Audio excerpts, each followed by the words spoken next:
Paniyeri, meni eshityapsanmi? Senga gapiryapman. Chiqib misolni yech.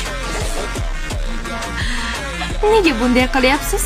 Menga bu javob kerak emas. Ko'p bo'ladi ustoz deb doskaga chiqishing kerak. Istamayman. Paniyeri, imkonim, hozir meni darsim. Qani doskaga. Og'riyapti. Nima qilyapsiz? Ishla. Ishlamasamchi, qo'lingni uzat.